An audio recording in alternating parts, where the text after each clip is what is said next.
What is an advice disclaimer? An advice disclaimer is a common feature on websites and may be used by offline businesses or in other locations. It is a statement that a person business providing any type of information cannot be held liable for it in any way. It's easy to see why these disclaimers so often occur on websites. Numerous sites provide plenty of information, but the reputable ones and the ones that want to avoid lawsuits make it clear this information is general and cannot substitute for the professional advice that would fit the individual circumstances. Examples of the advice disclaimer abound, and they may be general or specific depending on the types of information a business or website provides. Any website that specializes in providing medical material would not only issue an advice disclaimer but might advise people to seek medical advice. Legal sites may tell their patrons to talk to a lawyer specializing in the person's specific legal concerns.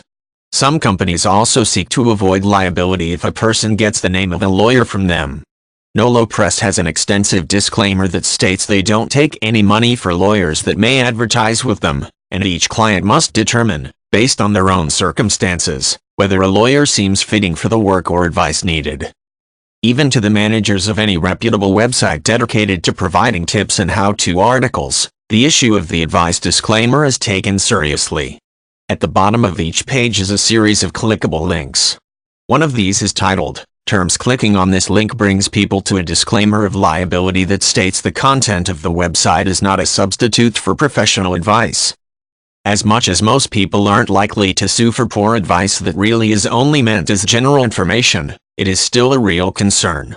Though the companies that use an advice disclaimer are protecting their finances, these statements can also be protective of people who use their services. Unfortunately, there exists growing concern that people rely on information, especially from the internet, instead of getting expert care or advice when they need it. Things like medical self-diagnosis or personal defense in legal matters is potentially dangerous and injurious to individuals. Reorienting people toward getting personal help when needed has a certain altruism and reflects a desire to protect others. It's not that gathering information is bad, it's simply that information is usually written for general audiences and should always be verified by an expert. There are certain businesses that can't issue an advice disclaimer. A real doctor treating patients in an office is held liable for the advice he gives clients. Any doctor who only treated patients that would absolve him of liability is not very trustworthy.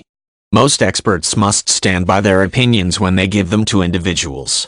On the other hand, a doctor that writes a blog online may be able to use an advice disclaimer because his blog treats issues generally instead of specifically.